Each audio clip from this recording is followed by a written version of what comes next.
Hi, welcome to Five Paddles Brewing. I'm Spencer, come on in.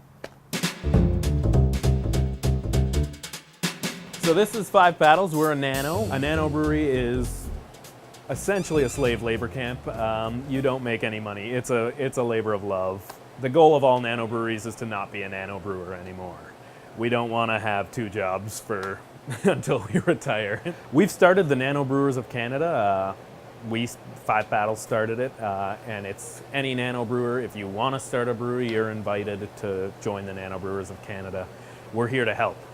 And we kind of have a motto, sort of, we've kicked it around. We've just started it just so we can be like, hey, how the hell do you do this? And ask other people who've done it. There's a lot of nano brewers who've scaled up and onto the big system, and that's how you learn, right? It's like, how can I make this happen for not hundreds of thousands of dollars? And so it's a community. Once you're a nano, for us, we'll always be a nano brewery. Even if we're 300 barrels, we'll still be a nano brewery. We still want more people making beer, learning about beer, getting involved in beer. All ships rise together in this. Craft beer is what, 6% of the market in Ontario right now? There's nowhere to go but up, you know? So more people interested, the better. The goal is make great beer, prove the market, scale it up. And that's across the board with nano breweries, and you see it happening in Ottawa especially. Broadhead Brewing Company, Beyond the Pale. Going from nano, Broadhead were kind of our mentors. We followed their lead. They showed that it can be done. You can be a home brewer and you can use homebrew equipment and make beer and sell it in Ontario and then scale up.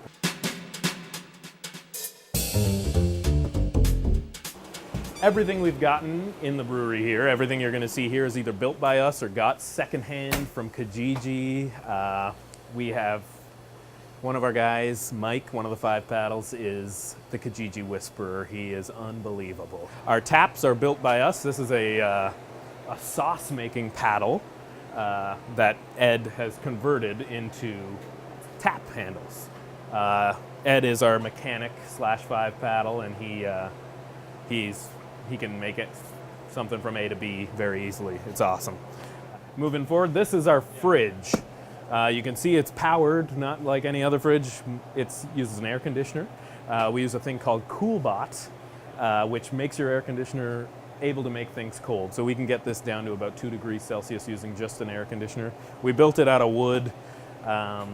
We had bought a walk-in fridge from off Kijiji again, from a restaurant, and they hacked it to bits and it didn't work, so all we got out of that fridge was the door, and then we built this thing around it.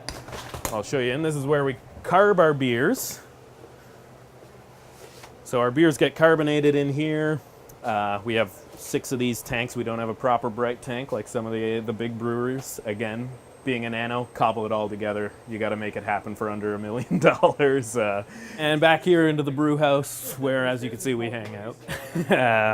300-liter system, hot liquor tank, recirculating into the mash and the boil kettle.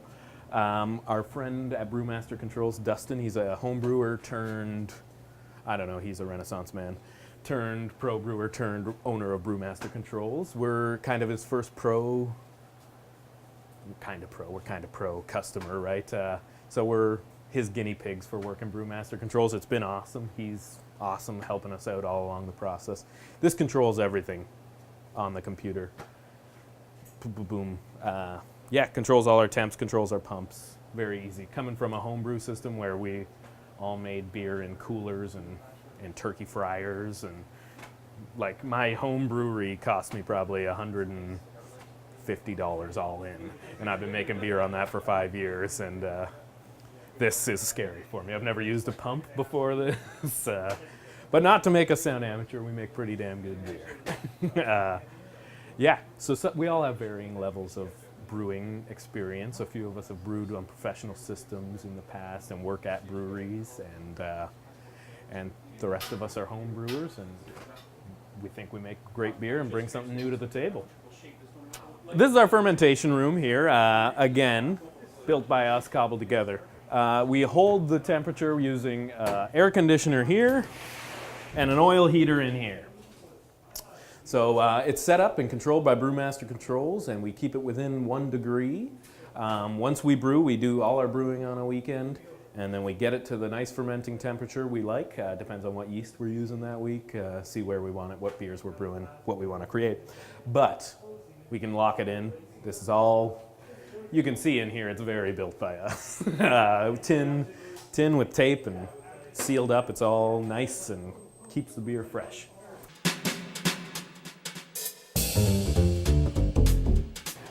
Well, we struggled for like weeks with names. I remember I was in Belgium, and we have a little forum where we talk when we're at home about brewery matters. I was in Belgium at the time, and we were tossing around ridiculous names. And 5 Paddles, and it was like, yeah, I like it. I like it a lot. And the more I thought about it, the more I liked it. The thing is, most breweries start, you got a money guy, you got a guy who knows a ton about beer, and you got them fighting constantly. The beer guy saying, we need more of this, and it's, no, we don't have any money. We're 5 guys with our hands in the mash. We're all brewers. We're all focused on the one end goal, which is making the best beer. So we're all home brewers. We met through the Durham Homebrew Club, which is here in Durham, and you make your first batch of beer at home and you want to start a brewery. And here we are. A lot of money later and a lot of sweat equity. When you come in here, you are never talking to an employee. You're always talking to one of the 5 Paddles. You're always talking to someone who's very invested in the beer you're going to be getting. Down the road, we'd love to be able to move it into retail, into the LCBO, et cetera. We're going to be in a few bars locally, but it'll mostly be bottle sales out of here, and then for the time being, and then we'll reevaluate. Anything we can do locally, let people know we're Durham's beer. We're making Durham's beer for Durham. We want to be big in Durham region. We want to be local, and we want to embrace it, you know? But we also want to be beer that's good enough that they want it in California. We want to be beer that's good enough that people want it around the world. And that's, like I said, everyone in Ontario's game has been upped a lot. There's a lot of good beer happening, and it's good. It's good. We have 5 beers. We got the Midnight Paddler, which is a big bad mama of a Russian Imperial Stout meets a black IPA, roasty, hoppy, 10% alcohol, just a powerful beer. We have the Badass Pale Ale, which is a pale ale. That's the first beer we brewed. It's kind of more on the amber side, malt forward, but still a nice, bright, centennial, hoppy punch. We have the ESB. We're calling it the We Opened a Brewery ESB. Nice, a little bit of floral English hop character, and then a little bit of English yeast there, and nice, very, very drinkable, but still a lot going on beer. Our Summer Ale, 6% straw color, nice little bright hop, and we used a very tiny amount of wheat in it, but the wheat comes through beautifully. You get that nice raw kind of wheat character. I'm really liking that beer right now. And then we have our Hot Pants IPA. Calypso hops, very tropical, but nice bitterness to match. Everything is balanced really well. But again, tropical, pineapple-y sort of IPA. We're bringing something new to the table. I think we make great beers. All of us make beers that are new. Every time you come, something new. We're local. We're going to try and find the beer that works for Durham, and we're going to go forward with it. And we want to make great beer. I don't know. You shouldn't buy a beer because I'm passionate about the beer I make. You shouldn't make a beer because I spent a lot of money here. You should buy this beer because you want it. That's the end of the story.